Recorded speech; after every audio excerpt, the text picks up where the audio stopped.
much Nietzsche, too much pot. Hard to wrangle in my fleeting thoughts. If I could reduce them in a pot on the stove, then I would get what I already know. It's hard to find a thesis when my head's full of pieces, and I don't even have a tattoo. One thing that I can stand behind, but never change my mind. Only thing that's permanent is you.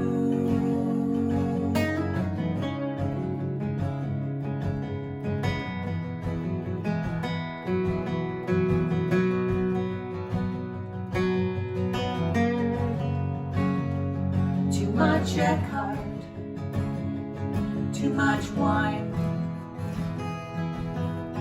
Drunken thoughts strung across my mind. If I could reduce them in a pot on the stove, then I would get what I already know. It's hard to find a thesis when my head's full of pieces, and I don't even have a tattoo.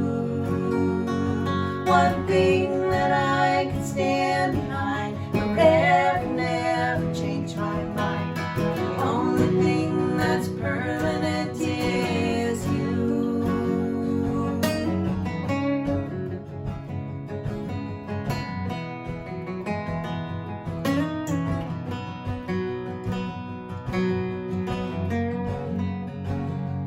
I won't force it. I won't force it. I won't force it. I won't try too hard. It's hard to find a thesis when my head's full of pieces, and I don't even have a tattoo. One thing that I can stand behind, but never change my mind. Only thing that's permanent is you.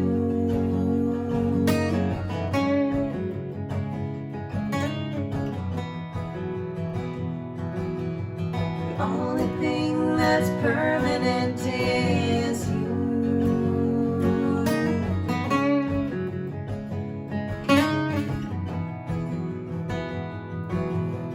Only thing that's permanent is you.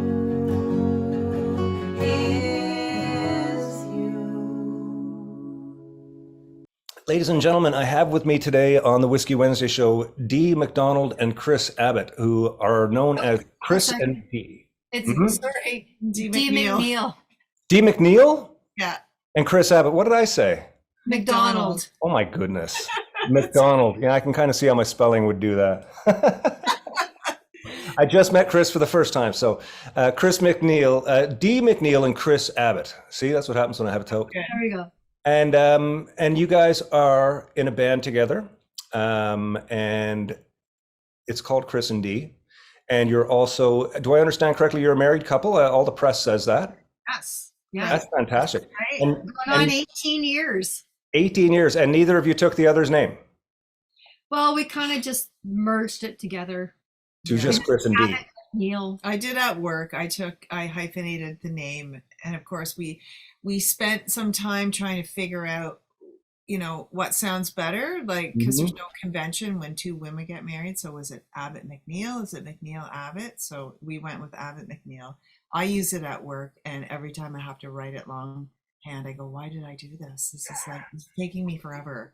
Yeah, and not only did she do, but her full work name is Deanna. So it's like even extra letters. Yeah. Right. Yeah. Well, that's I don't know. Is it fascinating? Is it great? I don't know. It's just who you are, right? I know that my wife wouldn't take my name. There was no way she was going to change it to Tizzard. She was like, "No, I'm not." Not doing that. Oh, She's yeah, still but Allison it's a Edwards. Newfoundland name. Come on. I know, but she's an Edwards, a nice English name. So no, she wouldn't take that. But my kids are both Tizzards. And we didn't even think about that one, actually. That was weird. I don't know why we didn't discuss it or even think about it, but they both came out as Tizzards. So Well, well, for us, what's it the was name? it was a super big thrill because when we got married, it was basically at the very beginning of it all. And when we went to City Hall, they didn't even have our marriage certificate. We were like, who wants to be the guy? Who's going to be the girl? Groom, bride. The groom and bride. Like they didn't even have the paperwork. And I remember being so nervous walking up. I was hugely nervous. And we walked up and we said, we'd like a marriage certificate. And the person didn't even actually register in their brains that it was so new that they didn't really get it. Of course. So we were like, let's use every letter we can to make this like exciting. So Yeah. so Do we're all the like, things. yeah. Well, it's fantastic, and it's so cool that you got onto it way before everybody else. Not that people hadn't been wanting it and been trying before, but you were really on the forefront of what is today just considered. The generation that's growing up now will consider this normal, and that's Totally. Yeah. that's Well, a we fantastic were thing.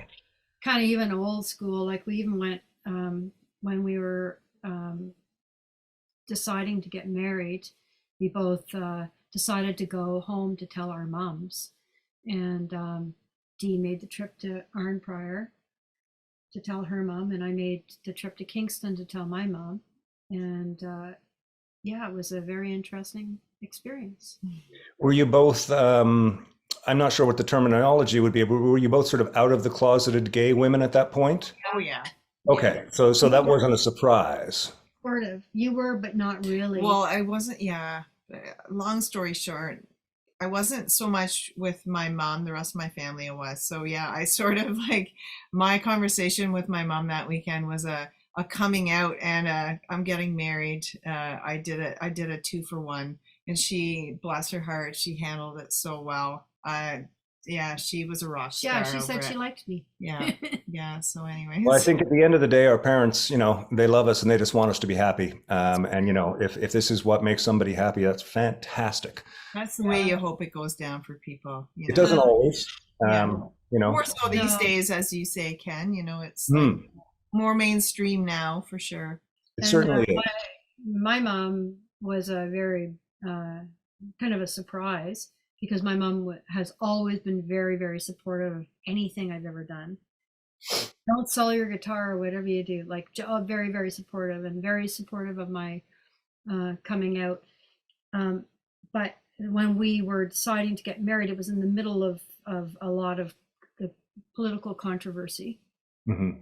And the front page of the paper was, like a lot of different stuff. And when I went home to tell her, I remember she was sitting in her kitchen with her back to me, and she was reading the paper as she did every paper every morning. And I decided to tell her. I guess it was kind of a little bit chicken, but at the same time, I knew she really loved Dee, so I wasn't really feeling like it was going to be a bad message. But I decided to tell her that we were going to get married, and she said, she just said to me, "What do you want to do that for?"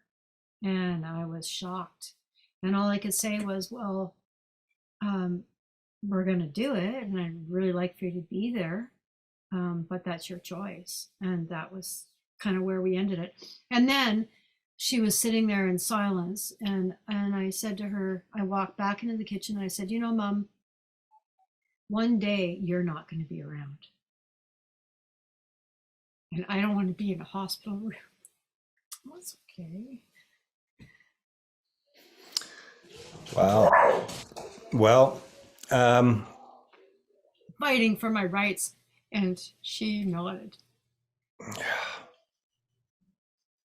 what a fantastically emotional story.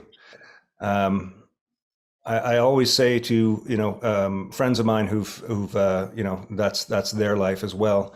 how proud I am of them that they found somebody they love and somebody they can spend their life with, because that's really what it's about. Getting married for tax purposes or for, to have it on a certificate or in God's eyes or whatever it is. It's really about having somebody to spend the rest of your life with. And man, it's 18, 20 years ago and way before that, if you were a gay person or any of the other, what do you call it, sort of terms that we have for different people of different orientations, it was a very hard life to live just because of, the social pressures. And it's because of people like you sort of, standing up for your rights and doing it that people coming down the road are going to be able to love who they love. It's an amazing thing. Yeah, for sure. Yeah. For sure. Yeah. I don't know. We started this so sappy. I guess it's Valentine's Day. We're just like in the mushy gushy zone right now. We certainly delved into that pond, didn't we? Definitely though. So I heard briefly the story of how you met, and correct me if I'm wrong. Dee, you were playing with a band called the Strap-Ons? Correct. And Kris, you went to the show with a friend of yours, and Chris's friend sort of put you guys together somehow, and magic happened, and that's sort of the beginning of the whole history book. Is that the story, or?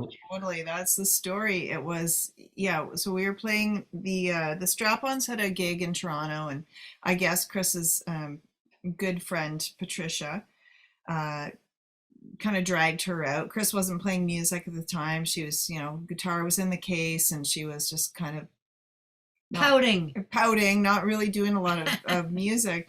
And it was on a break, and of course we were, probably headed to the bar. And then Patricia, who I didn't know, I just remember this hand reaching across like a few people deep, and she grabbed my arm and she pulled me over and she says, "You need to meet my friend." And I said, "Oh?" She goes, "Yeah, she's an amazing guitar player."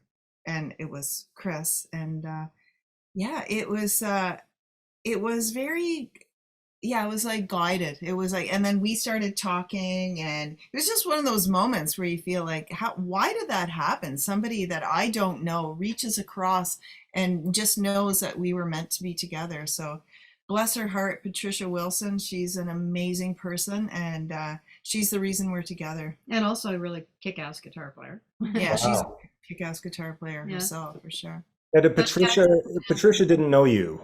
Is that correct? Yeah, I had never met her, but she was buddies with Kris. Patricia's a long time bartender at Buddies in Bad Times Theater in Toronto. Great poet, like a long list of just a Renaissance person. Contributions. What a cool story.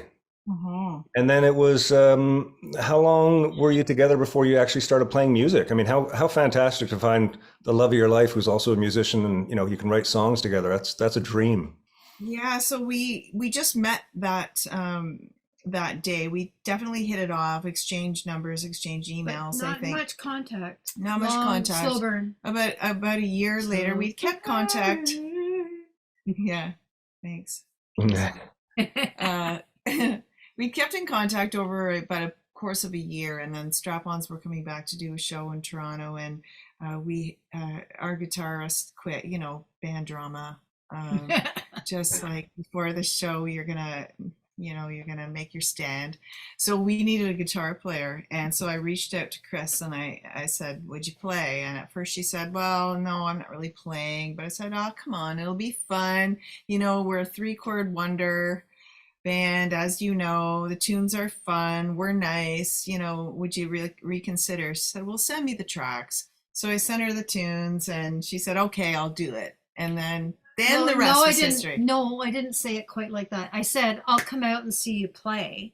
And so I came out to see a show, and I was like, "Oh," I mean, what it's like, Ken. Like, the music biz is really, really serious, and they love you when you're hot, and when you're not, it's like, wow, it's crazy. So I was just kind of like trying to figure out, maybe I don't need to do this. Maybe I need to figure out who I am, really. Anyway, so when I went to the show, they were having a lot of fun. Hmm. Really were having a lot of fun, and I would think it was kind of interesting. And so I went up to talk to them and say, hey, so maybe I'll play with you. I'm not sure. First thing that happened was they dragged me off into a corner and started playing Johnny Cash songs, Just a and bunch of like, Initiation. but like punk Johnny Cash, like just like, oh my God, like where am I? What's happening?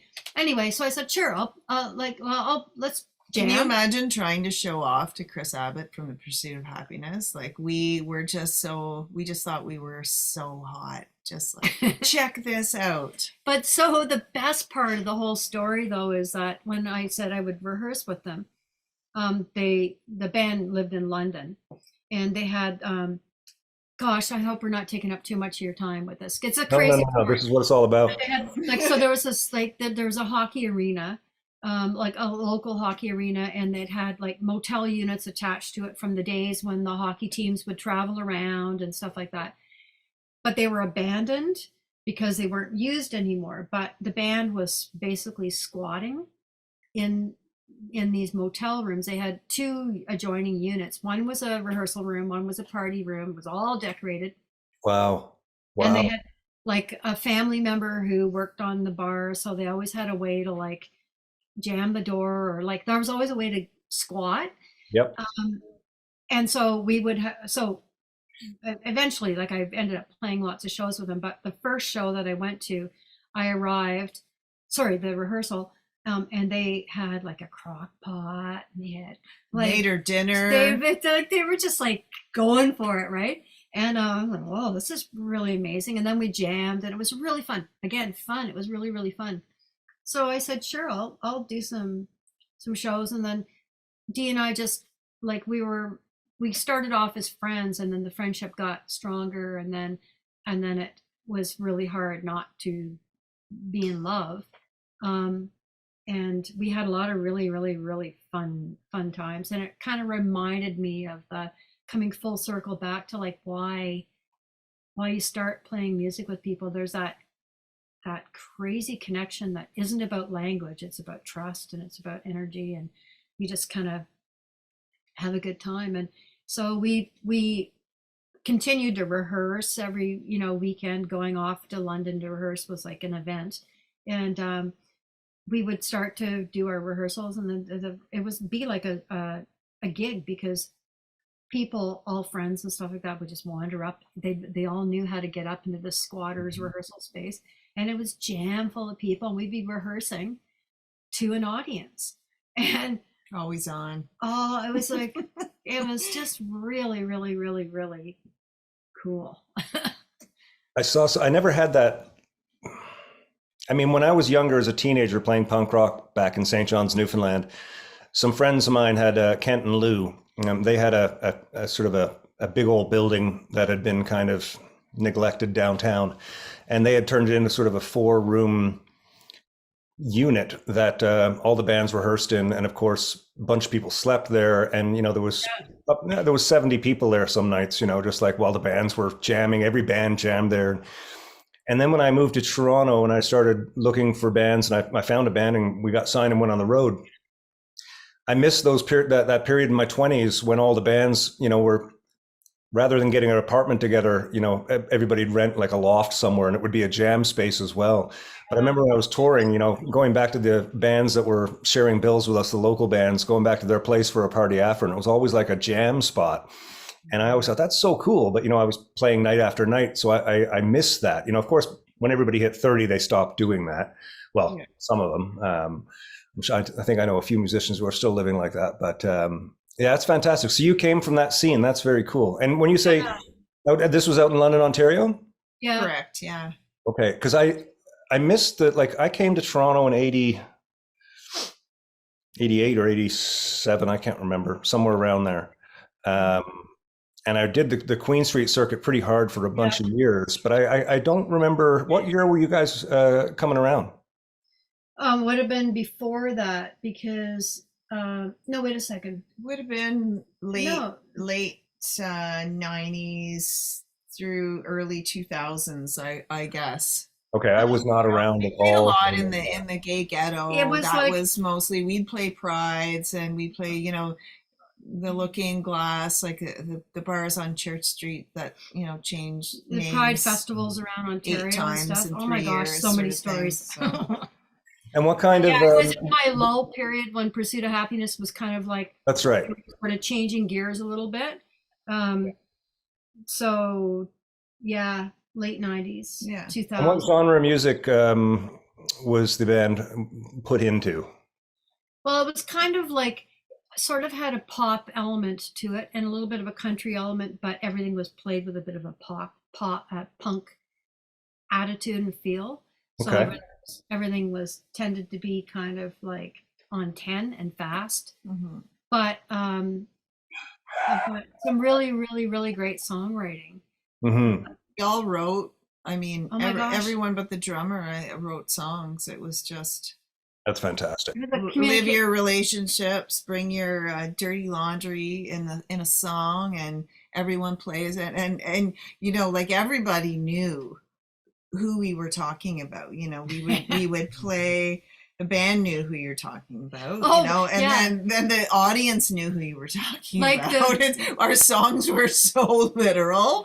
It was like there's a song that we have on our Kris Dee, our very first album, called Still Here Inside. Some of that record is really heavy. Well, there's a lot of whatever. Our thing is dark happy. Mhm. But anyway, there's a song called Void that comes from Dee's previous songwriting, and then we kind of did a Kris Dee thing to it. And you know, an ex-girlfriend shows up and invited us out for dinner with her new girlfriend. She's like, "That song's about me." It's good. I have a lot of people in my life who know that certain songs are about them, and you know they're the only ones who know. It's kind of an interesting thing as a songwriter because I'm not sure. It sounds like, you know, similar to me. I pull from the people around me, and anybody who spent a lot of time with me is in at least a line of one of the songs. You know, it's a really interesting thing. Yeah, the songwriting process is very cool like that. You know, like the genesis of an idea and then where it ends up. Oh, Have you ever had, Ken, people that will ask, "Is this one about me? Is this about me? Is this about me?" And it's not. I did have one friend. It was funny because I was writing a song and I was reflecting on problems that some of my friends were having in their late 30s, you know, most of them being cocaine and infidelity in their relationships. And I wrote a song that I had a line in the song that was geared directly at a friend. And he called me. He was so mad. He's like, "So you said that?" He said, "That song." He said, "Is that about me?" And I said, "Yeah, you're in it." He said, "I can't believe you said that about me." And he got really angry.